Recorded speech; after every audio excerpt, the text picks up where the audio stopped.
All right, guys, we're going to have some homemade enchiladas tonight. I've got my meat browning, and over here in this pot, I'm going to make my enchilada sauce, and I'll show you what that looks like. Excuse the counter, I got all the seasonings out that I need, so we're just going to worry about the food tonight. Okay, guys, I'm going to cheat a little bit, and I'm going to put 3 of these Taco Bell seasonings into my meat. And I usually would season it myself, but with my own seasonings, but I decided to cheat a little bit to make it a little bit short for me today. I'm going to be feeding about 8 people, so I used, well, right at probably 3 to 4 pounds of hamburger meat. And I probably should have bought more refried beans, but I didn't. But it'll be all right. It'll just be extra meaty. So anyways, I poured that in there. My hamburger meat is done, and after I put my beans in here, I'm going to work on my enchilada sauce, and I'll let y'all know what that pertains to. In the meantime, I've got my oven heating up to 375, and this pan right here is what I'm going to use to put my enchiladas in. So I'm using some chicken bouillon, some onion powder, some chili powder, some paprika,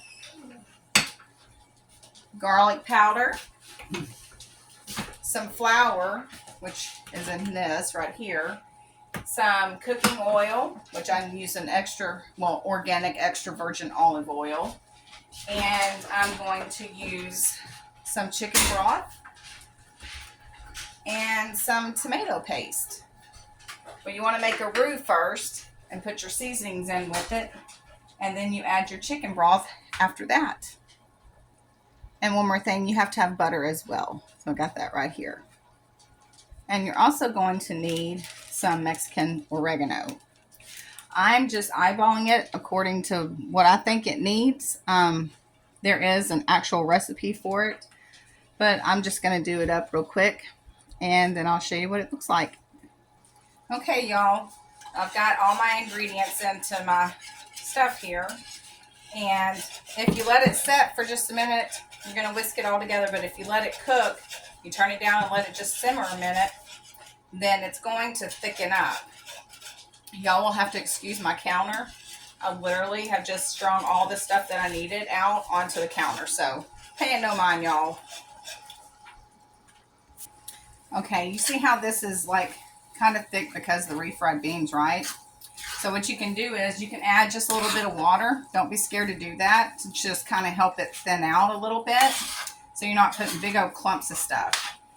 And I do it this way because it's easier just to put it all together, because it's going to be on there all together anyways and melted and all that with the cheese. So don't be scared to put a little water with it.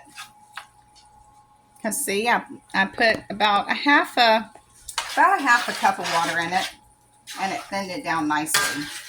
So then when I go to put it on my tortillas, I don't have to worry about it clumping up and being hard, and it just makes it a little bit easier and smooth sailing if you add just a tad bit of water to this.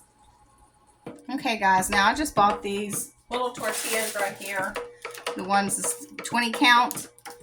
And all I'm going to do is just put a little bit on here. On this like this right here. Just kind of rub it out a little bit. And then I'll roll it like so. And then I'll just line them in my pan. And then once I get that done, my grated cheese that I grated, I'll put on top of that after I put some of my enchilada sauce on it. Okay, I have them all rolled up. Now I'm fixing to add my enchilada sauce and put my cheese on it. Okay, so this is what it looks like before the cheese. And don't worry, guys, if you make more than what you're going to do with your enchiladas here, this stuff is completely freezable. So you can freeze it and make more enchiladas at a later date. However, I'm going to make more, but I'm going to make it in a smaller pan. I still got some tortillas and some stuffing here. And I'm fixing to put the cheese on it. Okay, so now I've got my cheese on it. And that's what it looks like before. Now, you're going to do it at 375 for about 20-25 minutes. Basically, just watch it. And once your cheese is melted, you're pretty much good to go because everything's already cooked. All right, guys, there's my finished product right there. Those enchiladas. We're going to put a little pico on it, have a little guac on the side, and some sour cream. And it's good. All right. See y'all next time. Bye, y'all.